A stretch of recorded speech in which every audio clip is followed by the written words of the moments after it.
Harry had mentioned these global political parties, and I think what is going to happen in the in the upcoming years, and we'll have to see how a new U.S. administration plays its part, is essentially four dialogues are going to be taking place about the shape of the global order.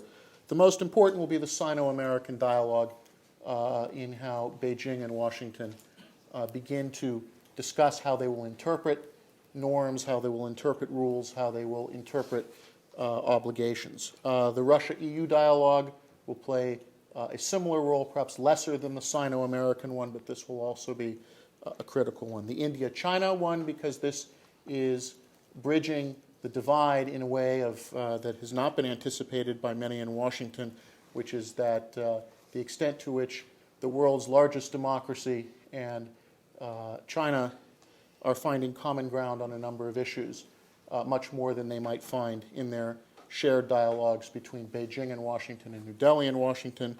And finally, overall, what I might term the southern democracies, the dialogue among and between the southern democracies and other states, southern democracies in Europe, southern democracies in the United States.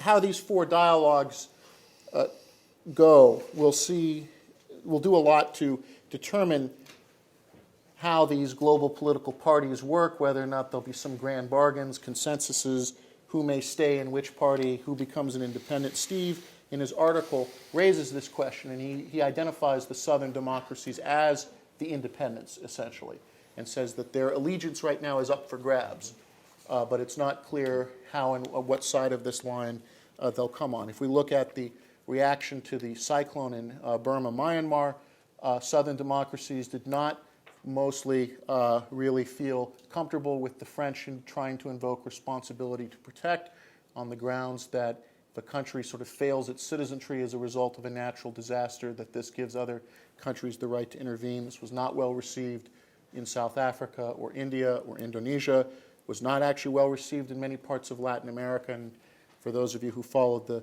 informal debate outside of the Security Council chamber, it was clear that there was very much a north and west split from the south and east. So we'll see how that develops.